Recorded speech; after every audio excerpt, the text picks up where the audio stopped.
प्रथम पुरुष व स्त्री आदाम आणि हव्वा हे त्यांच्यासाठी देवानं बनवलेल्या सुंदर बागेमध्ये राहत असत।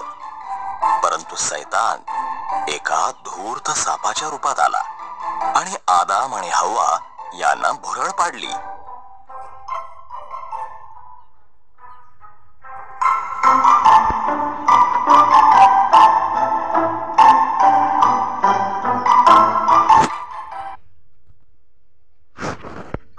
सापानं हवेला विचारलं, या झाडांपैकी कोणत्याही झाडाचं फळ तुम्ही मुळीच खाऊ नये असं देव तुम्हाला म्हणाला काय?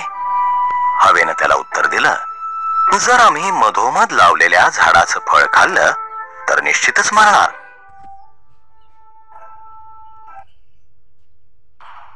साप तिला म्हणाला, तुम्ही मरणार नाही, देवानं तुम्हाला त्या झाडाचं फळ खाऊ नये असं सांगितलं। यामागे काहीतरी कारण आहे। तुम्ही जर ते खाल्लं तर तुम्ही देखील देवासारखे व्हाल। त्याला जे काही माहित आहे ते सर्व तुम्हाला देखील कळेल। हवेनं त्या झाडाचं फळ खाल्लं। आदाम तिच्या सोबत होता, त्याला देखील तिनं त्यातून काही दिलं। त्यानं देखील ते खाल्लं। त्याच क्षणी त्यांना अशा गोष्टी कळाल्या ज्या अगोदर त्यांना कधीही माहित नव्हत्या।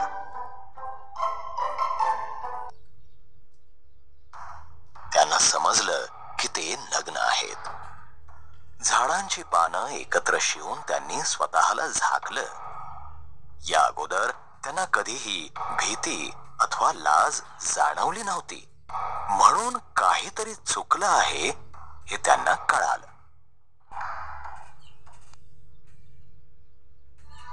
देवानं हाक मारली, आदामा, हव्वा। आदाम म्हणाला, आम्ही लपलो आहोत, आम्ही नग्न आहोत। देव दुःखी होऊन बोलला, तुम्हाला हे कळाले कारण तुम्ही त्या झाडाचे फळ खाल्ले आहे। मग आदामानं हवेला दोष दिला आणि हवेनं सापाला दोष दिला।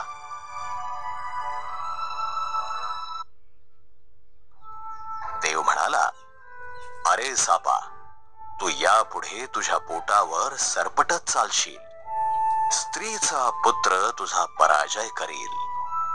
अगे हव्वे, जन्म देणं तुझ्यासाठी वेदनादायक ठरेल। हे आदामा, अन्नधान्य उगवणं तुला कठीण जाईल।